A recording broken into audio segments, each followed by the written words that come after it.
Selamat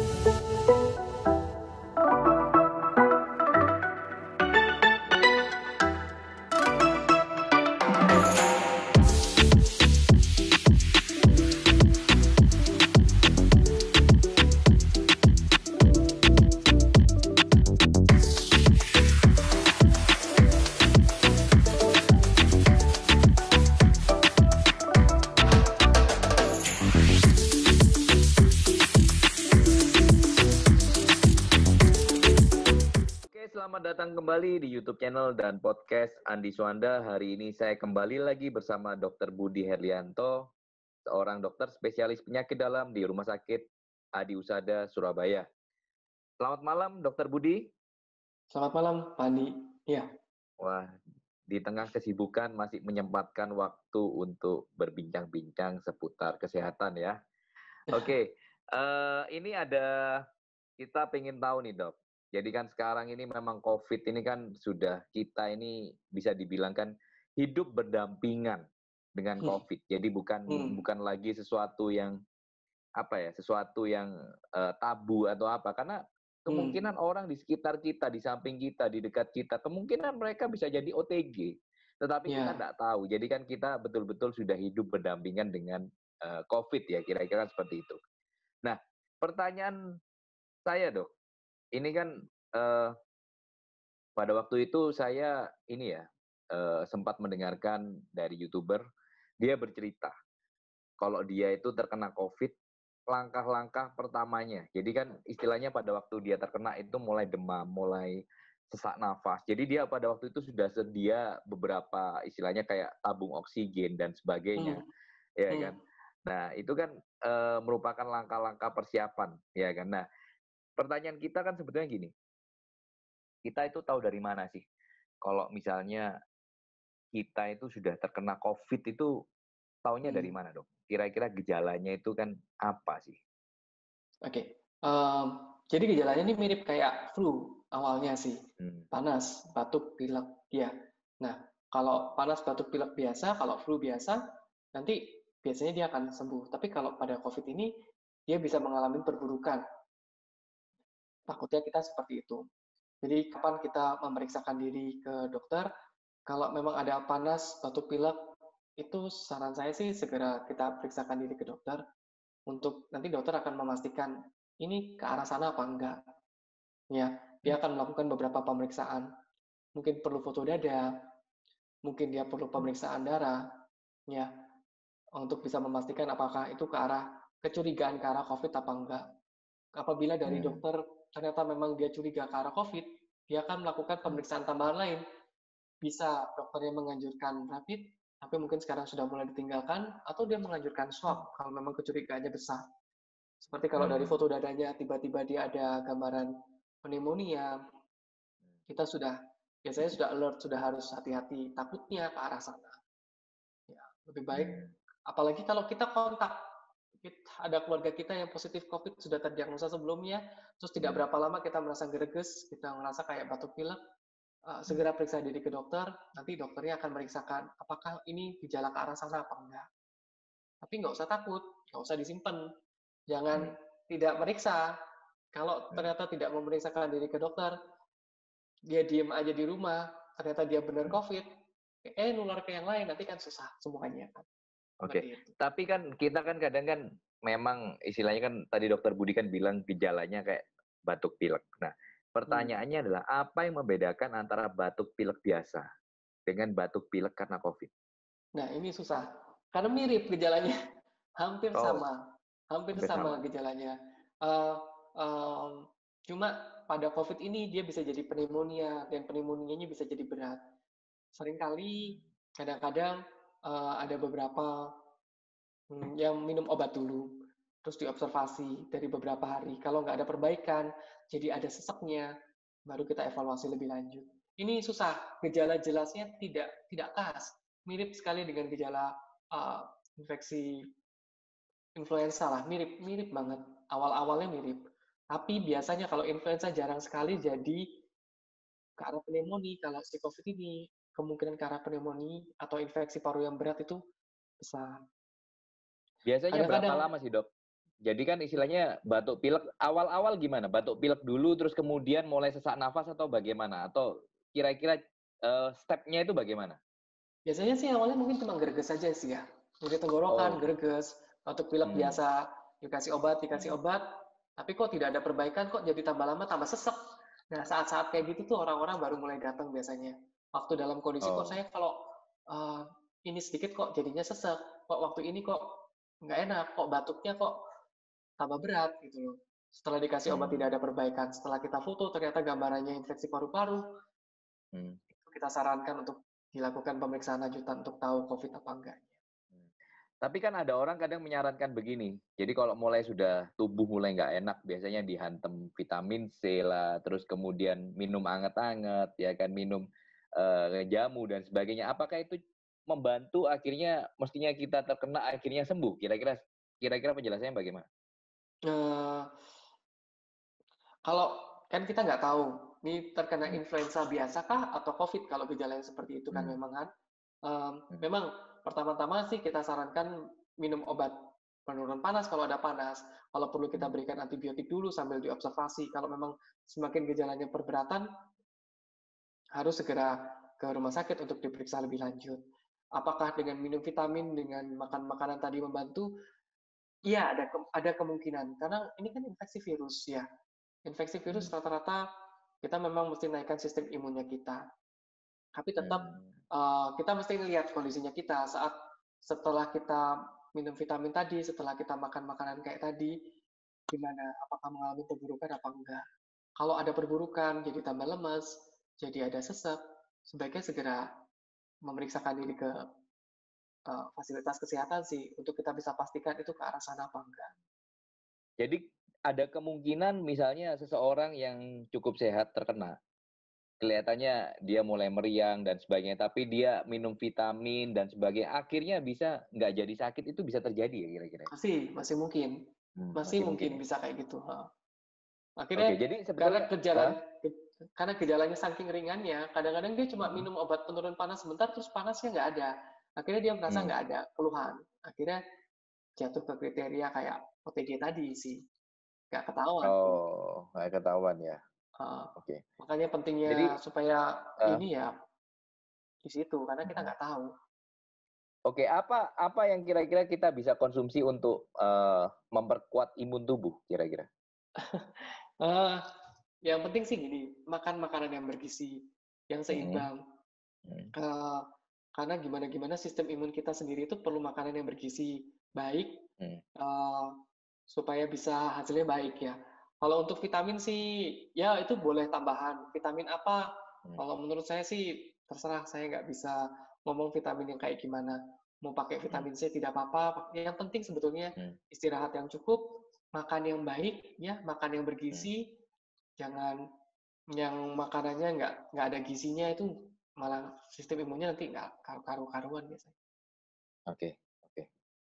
Terus, kembali lagi kepada YouTuber tadi, kan dia bilang pada waktu dia sudah mulai sesak nafas apa, jadi dia ngomong peralatannya salah satunya tabung oksigen yang portable itu yang kira-kira ukuran Hmm. sekian, dia bawa karena dia kan betul-betul nggak bisa nafas, jadi dia terpaksa pakai Hmm. tabung oksigen dan sebagainya. Nah, jadi pertanyaan saya, apabila kita terkena coronavirus Hmm. dan istilahnya kita sudah mulai badan nggak enak, terus kemudian mulai sesak nafas, apa pertolongan pertama? Orang-orang yang ada di sekitar kita misalnya, orang terdekat kita kena, apa pertolongan pertama yang kita bisa berikan kepada pasien? Kalau sampai jadi sesak seperti itu ya, segera Ya, bawa ke rumah betul. sakit. Itu yang paling penting. Kalau belum ada ya, kalau ada oksigen segera diberikan oksigen. Tapi tetap Mmm, yang lainnya pakai masker. Terus tapi yang mmm, penting dia tetap harus dibawa ke rumah sakit. Kita mesti pastikan dari foto dadanya mmm, seberapa berat mmm, sih infeksinya. Eh, mmm, dan apakah harus dirawat, apakah enggak. Karena ya itu perlu pemeriksaan yang dilakukan di rumah sakit itu untuk kita tentukan.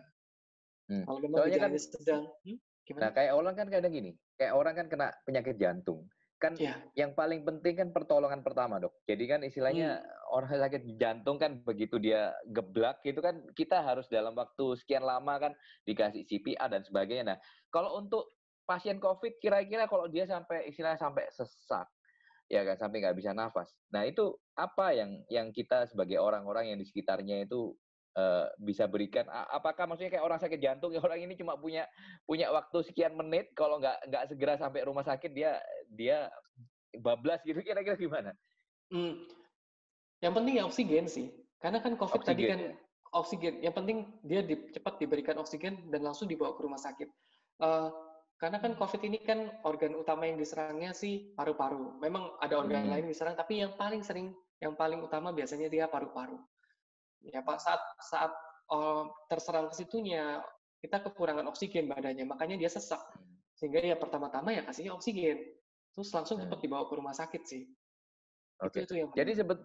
jadi sebetulnya tabung oksigen ini, paling nggak di dalam keluarga kita itu paling nggak berarti dalam saat-saat sekarang ini dibutuhkan ya, berarti kita perlu nyetok ya itu ya kira-kira ya? Mmm, kalau dibilang seperti itu ya susah juga. Kalau kita dekat dengan fasilitas kesehatan, yang penting dibawa ke Mhm, fasilitas kesehatan.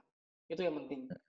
Tapi memang kalau kita ada, keluarga kita ternyata ada yang COVID di rumah, mhm, ya ada baiknya kita persediaan tabung oksigen sewaktu-waktu kalau memang diperlukan. Tapi kalau apakah kita harus segera stok tabung oksigen sih tidak tidak terlalu sampai gimana. Kalau di Kota Surabaya kan, mhm, sarana kesehatannya kan cukup banyak ya.